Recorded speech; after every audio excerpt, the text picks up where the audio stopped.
Hello, church. Well, this is it. Starting Sunday, we enter the great Passion narrative.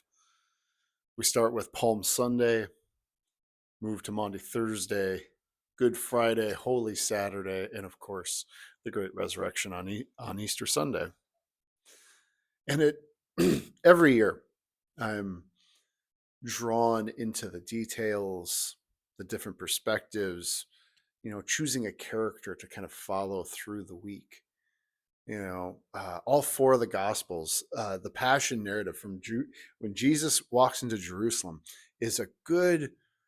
I mean, if you have the four Gospels, the majority of the Gospel story is actually about this 1 week of his life. If you add up all the chapters, there's like a good 30% is just about this week. So for our Christian brothers and sisters who find it uncomfortable and settling, they would rather not do the week. I mean, I get it. I'm a nonviolent guy. However, this is the only way to get to resurrection is the other side of the journey of this week. And so we enter into it, allowing God to do what God will with our anxiety, our questions. It starts with this parade, right? This protest. You know the significance of palm branches? I'll give you one hint. I don't know if I'm going to use it in my sermon on Sunday. I'm still writing it right now.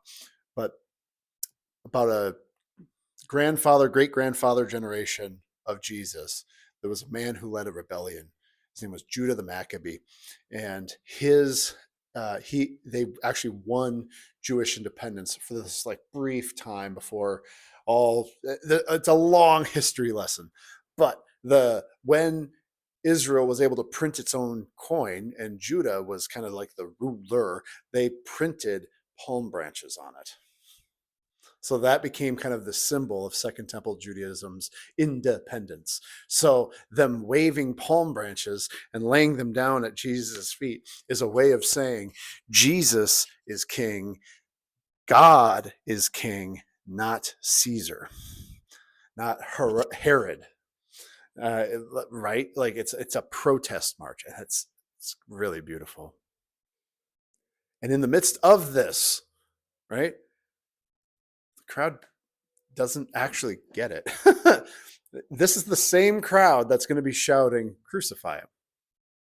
This is a crowd that will see the writing on the wall that he's not come to bring political revolution. He's bringing to transform the world. And we only get to see that if we walk with Jesus through this week.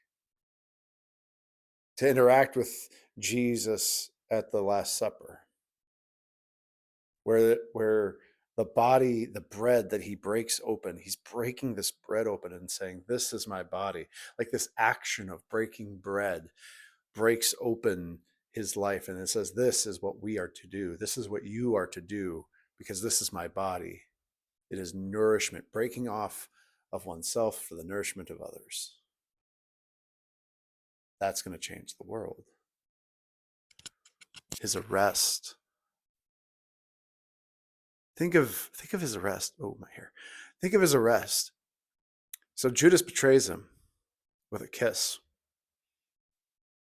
A kiss is the sign of intimacy and love, and it's also used as a sign of betrayal in this instance, as if, "Jesus, I love you, but..." Man, I've been there. Oh, Lord, have I been there. I'm following Jesus. I'm a good Christian, but you can't be perfect all the time. You make these justifications. Good Friday, the actual death. Watch it, listening about the march from the town square, this public humiliation of having to carry his own crossbeam to Golgotha. And between two thieves. Pretty unique to Luke, actually. If I remember right, the conversation is unique to the Gospel of Luke.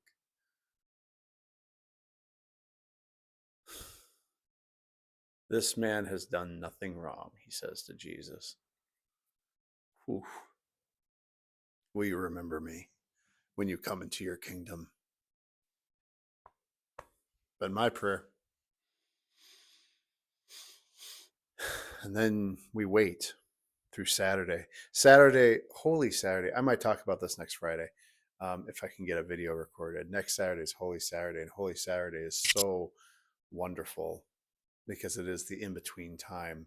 If you have buried a person you love, if someone you love has died, that time between their death and the funeral, it's getting a little different in the post COVID world, but so it used to be like 3 days, maybe four.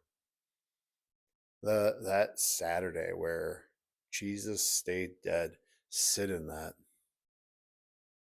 The oh, the I don't know, the worry. This gives you a journey to go through.